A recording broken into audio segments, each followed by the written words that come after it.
O Osborne, eu acho que foi o Osborne que escreveu Hermenêutica Espiral, ele vai falar o seguinte, que nós não podemos usar a arqueologia só quando nos convém. Porque os crentes, estou falando agora dos crentes pastor, normal, eu, da vida, os crentes mediano, a gente pega quando sai alguma coisa que comprova, principalmente, o jeito mais conservador, a gente olha lá. Quando sai outras coisas, que fala que não tem muro nenhum, não tem como ter tido, a gente deixa. Aí eu entro nessa pergunta, qual é a importância da arqueologia na leitura bíblica? Olha, eu acho que a arqueologia ela vem nos ajudar a completar alguns lapsos que a gente não tem, né? Eu acho que isso ela ajuda, porque é evidente que o texto bíblico ele é um texto ideológico, é um texto que tem posicionamento, né? Eu trabalho essas questões lá na introdução, né, para a gente entender. Isso significa o quê? Que o autor ele tem uma intenção, isso é óbvio, todo mundo sabe disso. Isso não é nenhum problema para nós. E nessa intenção ele seleciona fatos que ele vai apresentar. E na seleção dos fatos dele, nós temos que lembrar que é um texto que está tratando do quê? Está tratando da história da salvação, de que como Deus invadiu a história, como Deus tem conduzido a história, vai trazer o Salvador, etc, etc. E nesse processo, a Bíblia ela vai sendo constituída com isso tudo junto. Então, esses autores múltiplos do texto, e aqui eu estou falando humanamente, né? Nós não...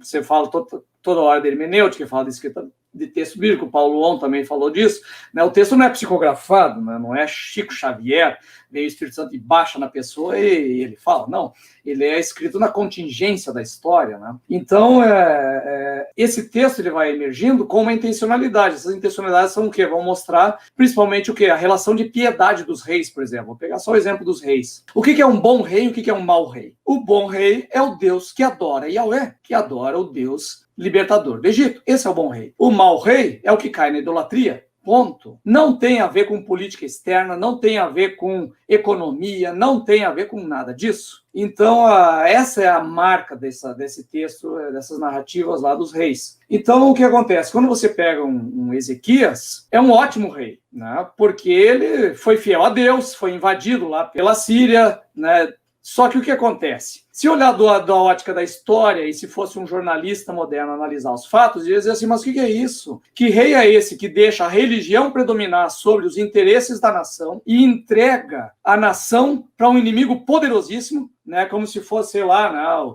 o Uruguai contra os Estados Unidos. E aí, ele, ao invés de se entregar para os Estados Unidos, ele resolve fazer guerra contra os Estados Unidos, acreditando que Deus vai libertar ele. Mas que absurdo é esse? Aí vem os Estados Unidos, invade, toma o Uruguai, toma tudo e escapa a Montevidéu. Aí o autor que liu, né, ele elogia, né, o presidente do Uruguai porque ele foi fiel a Deus e salvou Montevidéu. Isso aí é o que aconteceu lá com Judá e Jerusalém com Ezequias. Os antecessores e predecessores, o Acaz e o Manassés, foram os que se aliaram à Síria, entraram para o mercado internacional e enriqueceram a nação de Judá como vassalo da Síria. Só que o autor do texto bíblico não está nem aí para isso. Não está nem aí para isso. Ele está preocupado com o quê? Com a idolatria assíria que entrou em Manassés e em Acaz lá em Jerusalém. E aí nós lemos o texto e olha, o bom rei é o qual? Mas economicamente e dos outros fatores que os historiadores consideram, os grandes reis foram Acaz e Manassés, não Ezequias. Então o que eu quero dizer com isso? A arqueologia nos ajuda às vezes a entender esses detalhes. Quando a gente fala da majestade do reino de Davi, o que a arqueologia nos ajuda? Ela nos ajuda a perceber que no tempo de Davi não tem construção estatal, obra civil.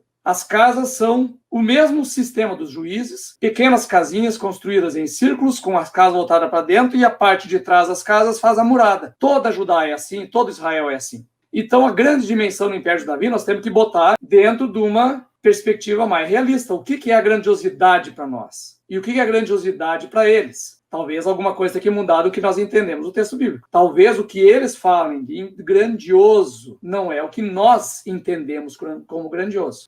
Além disso, André, é interessante também uma coisa que o Mazakorati falou no último encontro que a gente teve 2 semanas atrás. Ele falou, é importante a gente entender o que o autor quis dizer e não tirar a conclusão do texto de acordo com o fato. E ele não nega o fato, é lógico. Então, de novo, o fato é, o Jerusalém ali de Davi não era lá grandes coisas, mas talvez o autor ele quis mostrar que ainda era o ápice do Sim. que se vivia em Israel. E é isso mesmo, é o que você falou. A fidelidade de Deus é o que mostra um bom rei. E aí, quando você entende isso, você vai na história e vê que os bons reis, não necessariamente foram tão prósperos, ou não foram militarmente tão bons. Aí você vai parar com essas bobeiras de querer escrever livro de autoajuda baseado ou em Jesus como Messi, ou em Israel.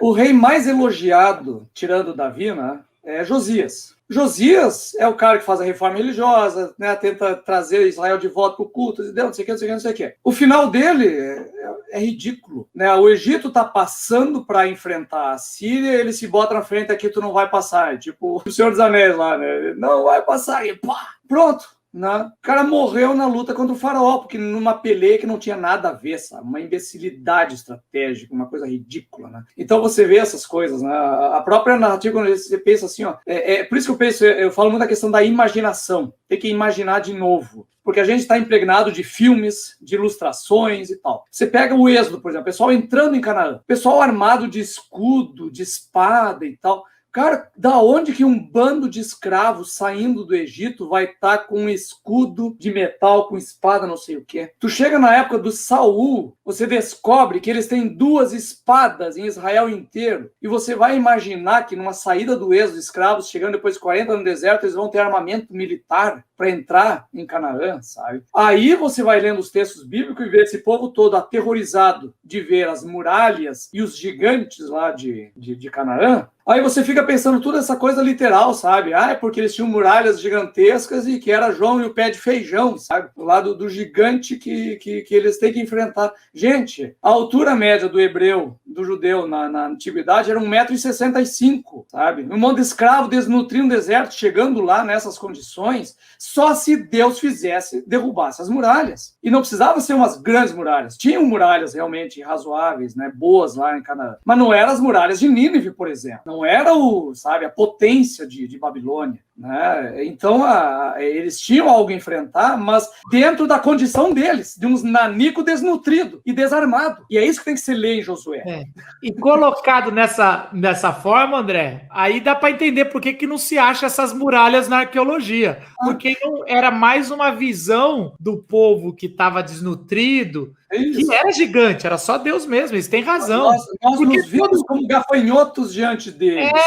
Aí você pega um Saul, né, que é uma cabeça mais alto que todo o povo. Aí eu pensei, 2 metros e pouco. Esse cara tinha 1,80 m, cara.